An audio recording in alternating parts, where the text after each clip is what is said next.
मैं प्रकाश आपका स्वागत करते हैं आपके अपने करेंट हेवन के यूट्यूब चैनल पर। दोस्तों, आज है 13 जून।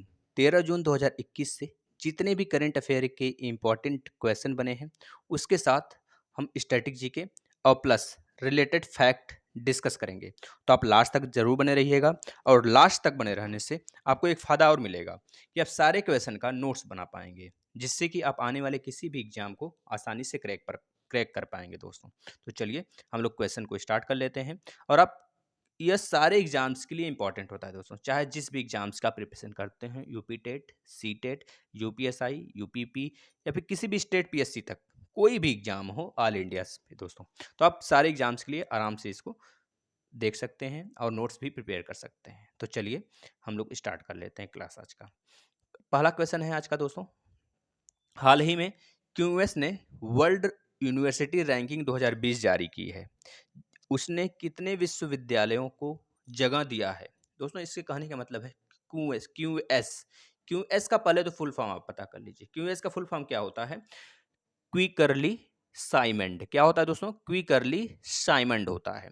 तो दोस्तों, क्विकरली साइमंड एक यूनिवर्सिटी रैंकिंग जारी करती है हर साल। तो इस बार 2022 के लिए यह यूनिवर्सिटी रैंकिंग जारी की है, जिसमें कि कितने विश्वविद्यालयों को शामिल की है तो बता देंगे। पहले तो 400 विश्वविद्यालयों को इन्होंने शामिल किया है दोस्तों।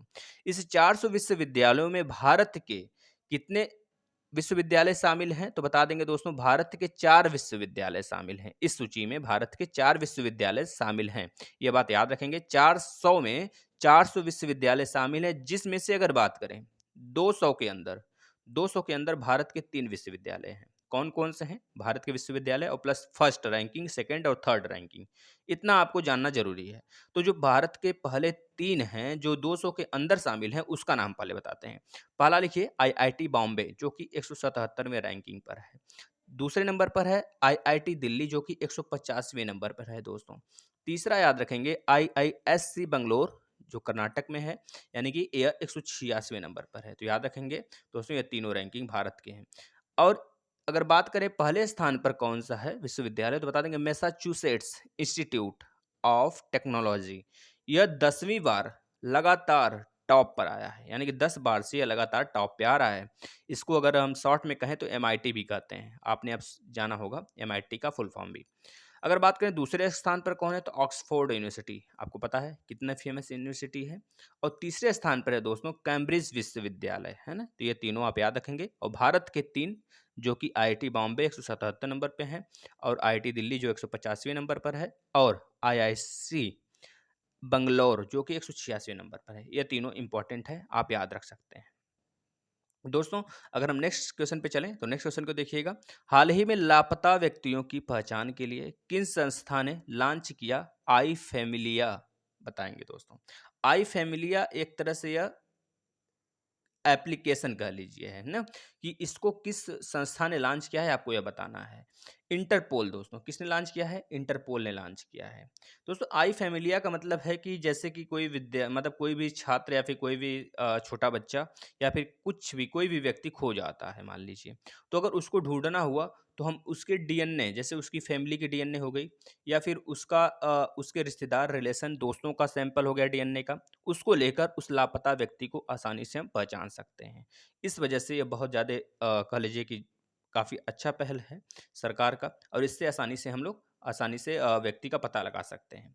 चाहे जो भी जाए, चाहे जिस भी जगह कोई खो जाता है पूरे भारत में, तो उसको आसानी से पता किया जा सकता है। इसमें एक चीज़ और मिसिंग हो सकता है, जैसे कि आपराधिक डाटा, जो आपराधिक डाटा है वो मिसिंग हो सकता है। तो इस वजह से आपराधिक जो डेटा है दोस्तों, उसको अलग रखा गया है। इससे आई फैमिलिया से अलग रखा गया है आपराधिक डेटा को, इतना याद रखेंगे। दोस्तों, यहाँ पे इंटरपोल की बात हुई है तो इंटरपोल के बारे में बात करते हैं। इंटरपोल के अध्यक्ष कौन है बता दें? किम जोंग यांग। स्थापना कब हुआ था? 7 सितंबर 1923 को हुआ था। 7 सितंबर 1923 को हुआ था। अगर बात करें हेडक्वार्टर कहाँ पर है इसका तो बता देंगे लियों। लियों जो फ्रांस में पड़ता है दोस्तों। फ्रांस का कैपिटल पेरिस, याद रखेंगे। अच्छा, जो इंटरपोल इसका आदर्श वाक्य क्या है तो बता देंगे कनेक्टिंग पॉलिसी या फिर कनेक्टिंग पुलिस। इस तरह करिए, connecting police for a safer world. इस तरह कर लीजिए कि connecting police for safer world, for a safer world दोस्तों, याद रखेंगे, है ना। चलते हैं नेक्स्ट क्वेश्चन की तरफ।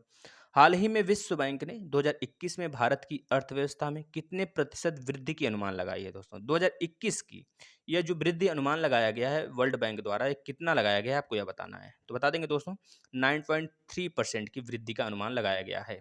सॉरी सॉरी सॉरी सॉरी 8.3 दोस्तों, 9.3 नहीं, 9.3 पहले था, अब 8.3 कर दिया गया है। इसका राइट आंसर सी हो जाएगा। हम इस पे फिर से टिक कर देते हैं। 8.3 इसका राइट आंसर होगा दोस्तों। 8.3 लगाया गया है ना, याद रखेंगे। अब 8.3 लगाया गया 2021 के लिए, और यह जो डेटा है दोस्तों इसका, यह 2021-22 का अनुमान लगाया गया है। लेकिन अगर बात करें और आगे का, तो विश्व बैंक है, बहुत बड़ा सोचता है, आगे की सोचता है, तो इस वजह से 2023 का भी अनुमान लगा लिया है। 2023 में इन्होंने बता दिया है कि भारत की अर्थव्यवस्था जो है 6.5% के हिसाब से बढ़ेगी, है ना, इस रफ्तार से बढ़ेगी, इसका अनुमान है। अब यहाँ पे बात हुआ है वर्ल्ड बैंक यानी विश्व बैंक का। वर्ल्ड बैंक का स्थापना कब हुआ था? 1945 हुआ था, ये बात याद रखेंगे। अगर बात करें हेडक्वार्टर कहाँ पर है, तो अमेरिका के वाशिंगटन डीसी, जो उसका कैपिटल है। इसके हेड कौन है वर्ल्ड बैंक के? तो बता देंगे डेविस मलपास। याद रखेंगे दोस्तों, काफ़ी ज़्यादा इंपॉर्टेंट है आपके सारे एग्जाम्स के लिए, यहाँ से क्वेश्चन बनेंगे। चलिए नेक्स्ट क्वेश्चन पे चलते हैं। हाल ही में आरबीआई ने सी एस घोष को, सी एस का मतलब चंद्रशेखर, सी एस का मतलब फुल फॉर्म हो गया चंद्रशेखर घोष को, किस बैंक के एमडी और सीईओ के रूप में फिर से नियुक्त करने की मंजूरी दी है? यानी कि पहले से ये थे, वापस से इनको फिर से चुन लिया गया है, किस बैंक के लिए? तो बता देंगे दोस्तों बंधन बैंक। बंधन बैंक। बंधन बैंक का मुख्यालय कहाँ पर है? अच्छा, कोलकाता है, पश्चिम बंगाल में है, याद रखेंगे। स्थापना कब हुआ था? 2001 में। एमडी और सीईओ तो बन गए आपके चंद्रशेखर घोष। अब यहाँ पे बात हुआ है आरबीआई की। आरबीआई के बारे में आपको बहुत बार बताए हैं, फिर से बताते हैं, ध्यान से सुनिएगा, सब कुछ डिटेल में पूरा उसका इतिहास। आरबीआई की स्थापना 1 अप्रैल 1935 को हुआ था। यह भारत का राष्ट्रीय बैंक है दोस्तों, याद रखेंगे। यह किस एक्ट के थ्रू हुआ था? 1934 एक्ट के तहत हुआ था। 5 करोड़ की शुरुआती धनराशि से हुआ था। इसका अगर कहा जाता है राष्ट्रीयकरण कब हुआ था, तो 1 जनवरी 1949 को राष्ट्रीयकरण हुआ था आरबीआई का। आरबीआई का डे कब मनाया जाता है? आरबीआई डे तो 1 अप्रैल को मनाया जाता है, यह भी याद रखेंगे दोस्तों। आरबीआई का लोगो आपने जाना होगा, तो आरबीआई के लोगो के बारे में बता देते हैं। उसमें एक ताड़ का वृक्ष है और एक उसमें रॉयल बंगाल टाइगर है दोस्तों, उस पर छपा हुआ है। अच्छा, आरबीआई भारत का क्या काम करती है? तो बता देंगे, यह भारत का साख निर्माण करती है। यह भारतीय रिजर्व बैंक यानी भारत का सर्वोच्च मौद्रिक प्राधिकरण है। यह भारत के नोटों की छपाई करती है, सिर्फ 1 रुपए का नोट और सिक्कों की ढलैया छोड़कर। 1 रुपए का नोट और सिक्कों की जो ढलैया होती है दोस्तों, वो कौन करता है? तो बता देंगे मिनिस्ट्री ऑफ फाइनेंस, भारत के जो मिनिस्ट्री ऑफ फाइनेंस होते हैं वह करते हैं। दोस्तों याद रखेंगे, जो फॉरेन एक्सचेंज होता है, कितने रुपए एक साल में हमको छापना है, ये सारी जो बायोडाटा है, जितने भी सेटलमेंट है, ये सब आरबीआई ही करती है। क्रेडिट नियंत्रण का काम यही करती है। भारत के वाणिज्य बैंकों पर भी नियंत्रण रखती है दोस्तों यह। इतनी बातें याद रखेंगे। अगर बात करें ऑफिशियल डायरेक्टर आरबीआई में कितने हैं, तो बता देंगे 4+1। एक तो गवर्नर होता है और 4 डिप्टी गवर्नर होते हैं। एक जो गवर्नर होते हैं दोस्तों, उनका नाम याद रखिएगा, इसमें प्रेजेंट टाइम में कौन है, तो बता देंगे शक्तिकांत दास जी, 25वें नंबर के गवर्नर हैं आरबीआई के दोस्तों, याद रखेंगे। अगर हम बात करें 4 डिप्टी गवर्नर कौन है इस समय, तो बता देंगे पहला T Ravi Shankar, M Rajeshwar Rao, doctor M D Patra और बीपी कानूनगो, ये चीज़ याद रखेंगे दोस्तों। अगर बात करें फर्स्ट गवर्नर ऑफ आरबीआई कौन है इस समय, तो बता देंगे दोस्तों 1935 से लेकर 37 तक बने थे, उनका नाम था सर ऑसबर्न स्मिथ। और पहले भारतीय गवर्नर आरबीआई के सी डी देशमुख, 1937 से 49 तक। पहले ऐसे गवर्नर जो भारत के पीएम भी रह चुके हैं, तो बता देंगे दोस्तों कौन है, मनमोहन सिंह जी। ये 1992 वाला जो लहर आया था, बहुत ज़्यादा उस समय एलपीजी की व्यवस्था स्टार्ट हुई थी, आपका लिबरलाइजेशन, और आपको पता है कि जो कि एक व्यवस्था लॉन्च हुआ था उस समय, आपके वित्त मंत्री थे, है ना, मनमोहन सिंह। उनको वही कह लीजिए, मनमोहन सिंह ही पहले पीएम भी थे और आरबीआई के गवर्नर भी रह चुके हैं दोस्तों, इतनी बातें याद रखेंगे। आरबीआई का हेडक्वार्टर पहले कोलकाता था, अब 1937 से मुंबई हो चुका है, याद रखेंगे। हिल्टन यंग कमीशन की सिफारिश पर इसका गठन किया गया था आरबीआई का दोस्तों, याद रखेंगे। आरबीआई के गवर्नर का कार्यकाल 3 वर्ष का होता है। इनका जो नियुक्ति होता है वित्त मंत्री की सलाह पर पीएम करते हैं, और आरबीआई के गवर्नर की सैलरी 2.5 लाख रुपए होती है दोस्तों, याद रखेंगे, पर मंथ। हाल ही में किस राज्य ने ऑक्सी वन बनाने की घोषणा की है दोस्तों? इसके लिए हम आपको पूरी डिटेल में बताने वाले हैं, सब कुछ बताएंगे, और हरियाणा राज्य के बारे में बताएंगे। मतलब इसका आंसर क्या होगा? हरियाणा, याद रखेंगे दोस्तों, हरियाणा। हरियाणा राज्य ऑक्सी वन बनाने की घोषणा किया है दोस्तों, याद रखेंगे। करनाल जिले में, हरियाणा के करनाल जिले में 80 एकड़ ऑक्सी वन यानी कि जंगल बनाने की घोषणा किया गया है। 5 जून 2021 यानी विश्व पर्यावरण के दिन पे अवसर पर यह घोषणा की गई थी। तो इसके साथ 4 योजनाएं और हैं, कौन कौन से, याद रखिएगा। प्राण वायु देवता पेंशन योजना, इस योजना के तहत 75 वर्ष से ऊपर के वृक्षों के रख रखाव के लिए प्राणवायु देवता के नाम पर 2500 रुपये का पेंशन राशि प्रदान की जाएगी दोस्तों, याद रखेंगे। यह पेंशन हर साल वृद्धावस्था सम्मान पेंशन की तर्ज पर बढ़ाई जाएगी। और हरियाणा में पंचवटी वृक्षारोपण, ये दूसरी योजना यहाँ पे हरियाणा की है, तो यह भी लॉन्च किया गया, याद रखेंगे। करनाल में ही एक ऑक्सी-1 भी लॉन्च किया गया, जो हमने आपको बता दिया। और एक और चीज़ लॉन्च किया गया दोस्तों, एक और योजना पंचकुला में, हरियाणा के पंचकुला में ऑक्सी-1 भी शुरू किया गया, मतलब 2 जगह शुरू किया गया है, एक तरह से करनाल में भी और एक आपका पंचकुला में भी। इस तरह 4 योजनाएँ हैं। हरियाणा की बात करें तो हरियाणा की राजधानी जो है चंडीगढ़ है, जो कि 1966 में बना था। हरियाणा की राज्यपाल जो तो सत्यदेव नारायण आर्य और हरियाणा के जो मुख्यमंत्री हैं मनोहर लाल खट्टर, याद रखेंगे। चलते हैं नेक्स्ट क्वेश्चन की तरफ। हाल ही में यूएनएससी जो है दोस्तों, यूएनएससी ने संयुक्त राष्ट्र प्रमुख के रूप में दूसरे कार्यकाल के लिए किससे फिर से नियुक्त किया, फिर किसकी सिफारिश की है? दूसरे कार्यकाल के लिए यूएनएससी ने संयुक्त राष्ट्र से किसकी सिफारिश की है? तो पहले जो थे उन्हीं की सिफारिश करेगी, यानी कि एंटोनियो गुतरस। कौन दोस्तों? Antonio Guterres. और जो त्रिगवेली हैं दोस्तों, ये तो पहले थे संयुक्त राष्ट्र के पहले, या कह लीजिए कि पहले अध्यक्ष थे, है ना, पहले हेड थे, याद रखेंगे दोस्तों। पहले प्रमुख त्रिगवेली थे और अभी फिलहाल में फिर से चुन लिए गए हैं 2 साल के लिए एंटोनियो गुटरेस दोस्तों, याद रखेंगे।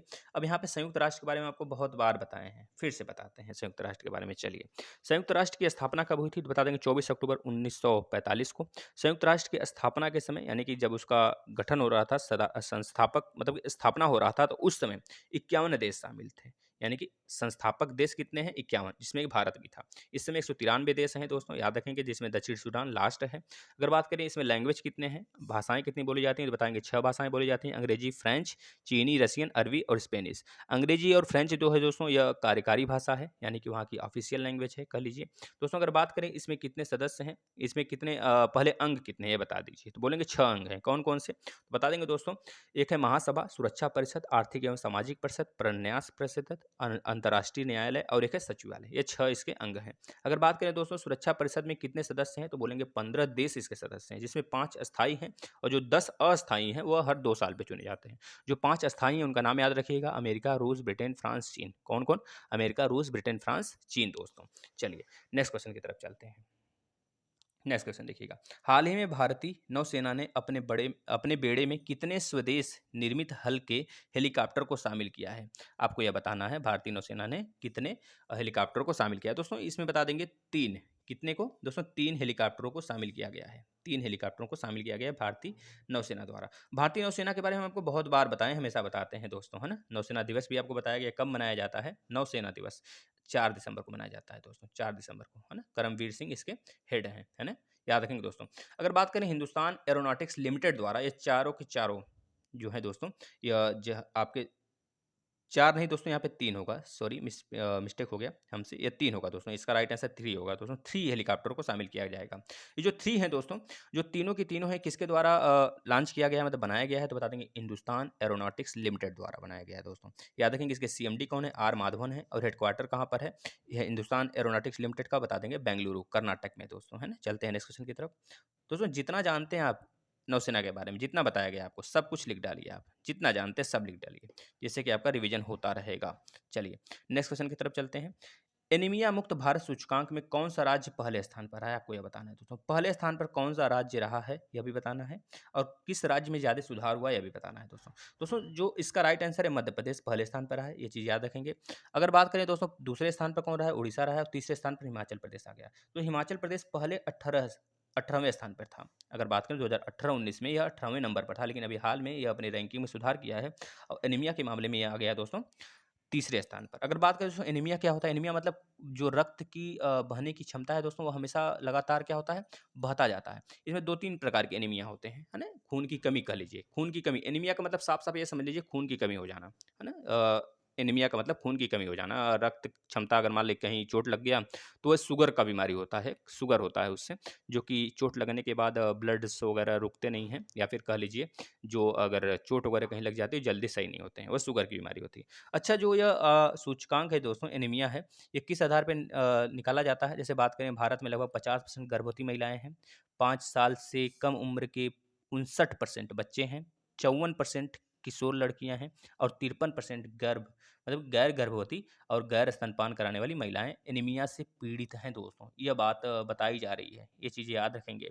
भारत आज एक गंभीर सार्वजनिक स्वास्थ्य चिंता के रूप में एनीमिया वाले देशों में से एक है दोस्तों। मतलब कि भारत में भी एनीमिया बहुत ज़्यादा एक तरह से तहलका मचाया हुआ है, ये चीज़ याद रखेंगे दोस्तों, है ना। इसमें लिंग वगैरह कुछ नहीं देखा जाता, किसी को भी यह चीज़ें हो सकती हैं। हाल ही में गिफ्ट सिटी में स्थापित होने वाला किस देश का पहला अंतर्राष्ट्रीय समुद्री क्लस्टर होगा, है ना। किस देश का समुद्री क्लस्टर सबसे पहला जो कि पहला शामिल हुआ है, तो बता देंगे भारत का पहला अंतर्राष्ट्रीय समुद्री क्लस्टर जो है दोस्तों गिफ्ट सिटी में शामिल हुआ है। इतनी बात आप यहाँ से याद रखेंगे। चलते हैं कल के क्वेश्चन की तरफ जो आपसे पूछा गया था, इसका राइट आंसर आपने बताया दोस्तों, अच्छा लगा। यह तीनों हो जाएगा, है ना। क्वेश्चन ऑफ द डे, हाल ही में किस देश के मंत्री अब्दुल्ला शहीद 76 नंबर के यूएनजीए के अध्यक्ष बने, तो आपको ये बताना है दोस्तों। क्वेश्चन ऑफ द डे है। आप लोग डेली रेगुलर बेसिस पे क्लासेस देखिए दोस्तों, जिससे आपको फ़ायदा जरूर होगा, निश्चित होगा, 100% होगा दोस्तों। आप किसी भी एग्जाम्स को आसानी से क्रैक कर सकते हैं दोस्तों। यहाँ से सारी चीज़ें आपको बताते हैं, हर एक चीज़ कोई भी इन्फॉर्मेशन नहीं छोड़ते हैं उससे रिलेटेड। तो आप डेली देखिए, नोट्स प्रिपेयर करिए दोस्तों, है ना। दोस्तों को भी शेयर करिए। धन्यवाद मित्रों।